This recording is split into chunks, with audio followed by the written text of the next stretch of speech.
Okay, so it seems like we have some Kakarot DLC pack leaks here, and that is actually important for Dokkan.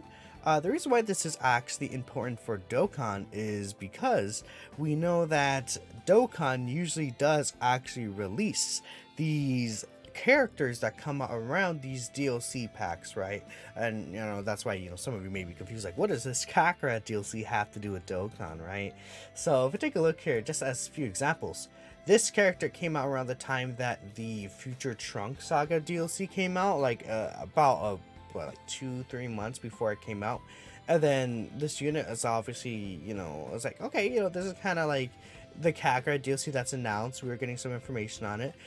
Then after that, this Tech Bardock came out around the same time that the Bardock story DLC was out. And it's like, okay, well, that's interesting, Tech Bardock coming out at the same time. A lot of people were expecting actually a Tech Bardock Dokkanfest because the Kakarot DLC, right? And they're thinking like, oh, just like how the Future Gohan came out. And then that happened, so it became like sort of a little pattern here. And then now Kakarot is getting 23rd Budokai Tenkaichi DLC. We've known that for a while. That's why when Dokkan announced the like World Tournament theme basically for the Golden Week celebration, a lot of us were like, okay, it's gonna be 23rd Budokai because of the Kakarot DLC. And that's exactly what happened here. So we have Goku and Piccolo Jr. as the Dokkan Festival. So we had 3 Dokkan festivals and then 1 Summonable LR that do match up with the upcoming Kakarot DLC. Now, keep in mind, it doesn't have to be the exact same time that the Kakarot DLC is out, because the like Budokai Tenkaichi like DLC for Kakarot is still probably like 2-3 months away or something. Like, I haven't really caught up with it, but these DLCs have released much earlier than the actual DLCs release into the game, right? But I think it's pretty cool to see that. I mean, it seems like, whatever higher ups are out there in Bandai or something or whatever, they like to push like characters and themes very, very close to each other at certain times. So that's kind of why, a lot of these games release stuff very close to each other. Like how, Legends actually just got what was like kind of like the 8th anniversary unit in Dokkan a little bit with it was more so like the worldwide celebration unit that we got when like Esther Vegito came out, the Angel Vegito. But you guys get the point where I'm trying to say, like, it's kind of like that because with the standby and everything, like a very interesting mechanic. But we know for Kakarot right now we're getting either a new arc from Dragon Ball Super, or we're getting the first GT arc. Actually, I say new arc from Dragon Ball Super, but technically it was like the Resurrection F Z movie and then the Battle Gods Z movie, kind of. Well, it's like Battle Gods was kind of weird. It was like their own like Kakarot original thing. But the Resurrection F, wasn't it like closer to like the movie than it was to the, what's it called, anime arc, right? I think it was. So I mean, there's that, so that's pretty cool. And I think that there's, again, 2 options from Kakarot, and I would say 1 option for GT, right? I'm just gonna say, I don't think it'll be Shadow Dragon Saga. I guess it could definitely be Shadow Dragon Saga, but I'm not sure. In terms of Kakarot, it could realistically be Shadow Dragon Saga, because obviously they haven't covered Shadow Dragon Saga. But it would make sense if they want to cover, like, an earlier arc instead.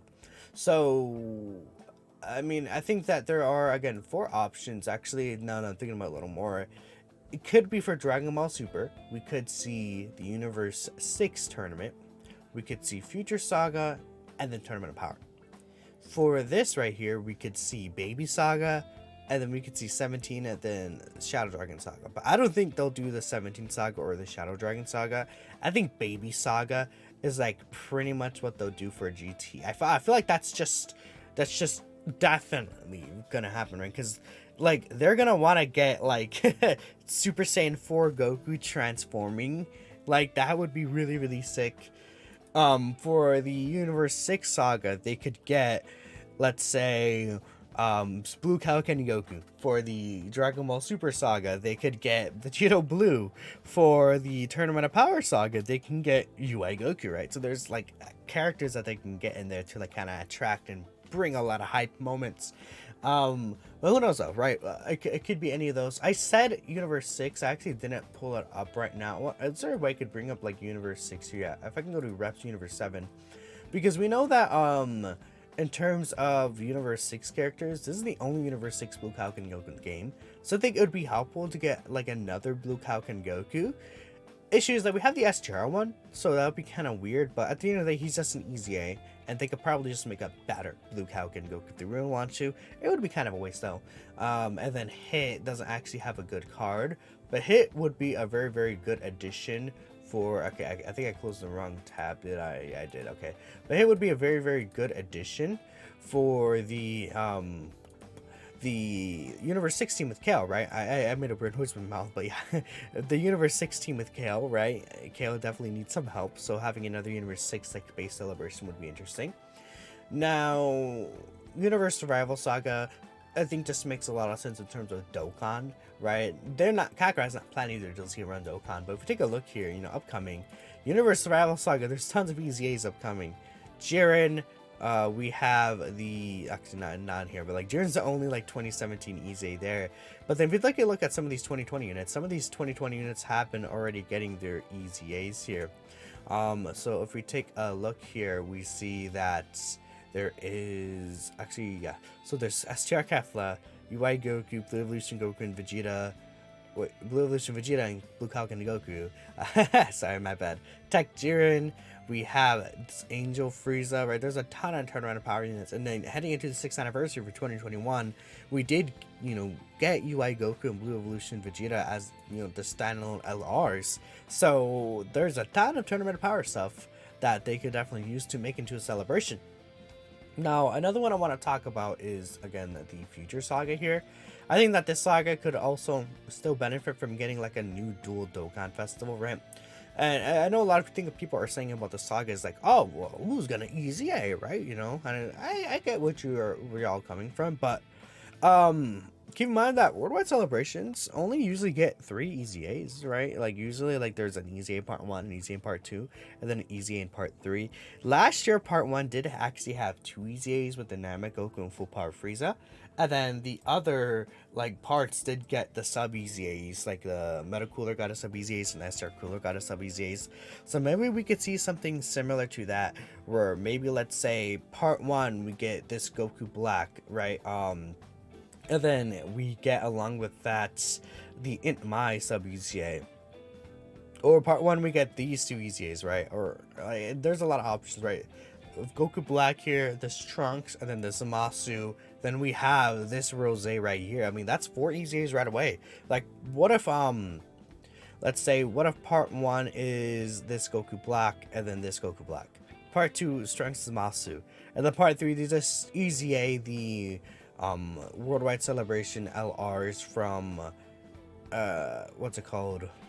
2020, which would be Vegeta and Buhan, right? I mean, a lot of people were thinking, what if Worldwide Celebration is like double Vegeta, right? So like we get these Buu Saga EZAs and we get some of these Future Saga EZAs and it goes crazy, right? I mean, I personally think that dual Vegeta would be pretty crazy, and like I said, there's like a lot of potential EZAs, even just more so from Buu Saga, right? We see these 2 are right there as well. Pretty exciting upcoming. I mean, they could easily EZA this guy or even this unit here as well. There's a lot, right? Now, GT. GT's a little funky for Dokkan, but I think that it can still be a dual Dokkanfest. Like, they could do whatever they want, really. Realistically, maybe it doesn't have to be like, you know, some major dual Dokkanfest celebration. It could be literally like what we saw in December. And then my thought is that we could see like a December Dokkanfest where it's Super Saiyan 4 Goku from the Baby Saga. And then we see a part 2 LR Baby. And then it could just be like a normal Super Baby 2, because this is the only Super Baby 2 we have in game. Actually, no, I lied. This is the only Super Baby 2 that we have in game, and he's only in a SR unit. We don't have a good Super Baby 2, like just as a standalone name. I mean, honestly, Super Baby in general, like, sucks, right? Like, let's be completely honest, there's no good Super Baby cards. And then what I'm thinking is, like, part 1, we could see, like, Int Super Saiyan 4 Gogeta get his easier, right? And then these 2 match together, like, kind of maybe revive the Giant Power Team a little bit. And then for part 2, we see the Super Baby 2 LR, and we get the AGL Super Baby 2 EZA. And then that could be really cool. It doesn't even have to be necessarily, like, you know, the December one. It could be, like, the October celebration, right? Right after Worldwide Celebration.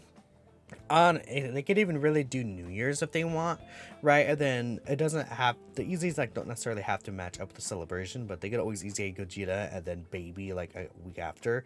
Like New Year's usually it has like two celebrations. Kind of there's like the actual like there's like the New Year's Dokkanfest celebration, and there's the actual New Year's itself celebration.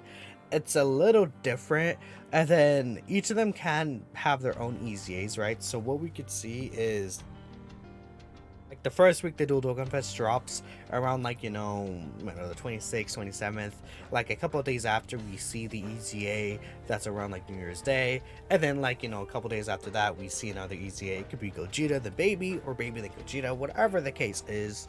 I think that could be an interesting like New Year celebration, and LR Super Saiyan 4 Goku and baby. Honestly, like they don't have to be LRs, but I think that they deserve to be LRs because we don't have a good Super Saiyan 4 Goku from the Baby Saga in terms of animations, and I think that that could be really cool. Like getting this time Senkama Mojave done. There's just a ton of animations from the fight they could use. It's basically completely untouched in Dokkan. So it could be GT, and I think if it's GT, that is still pretty exciting for Dokkan overall. But let's just talk about the possible themes. I think again, I think if I had to choose for the Kakarot DLCs, I'm thinking the Future Trunks arc, and then I'm thinking GT the Baby Saga arc, because the Future Trunks arc, they recently had that Z Future Trunks arc finished, and then it was Trunks who again killed Babidi and Deborah, and it's like that was something that's it was in the anime, right? But it was also in the manga too. So it's like, okay, they could just follow up with doing Goku Black Saga to that one, right? Off that existing story, or they could just start fresh and do Baby Saga from GT. That's my thought process on it. But who knows? It could be Tournament of Power or something, right? We'll see. But let me know what y'all would like to see from like this Kakarot DLC in terms of like how it could affect Dokkan as well. Thank y'all for watching, and I'll catch you next time. Peace out.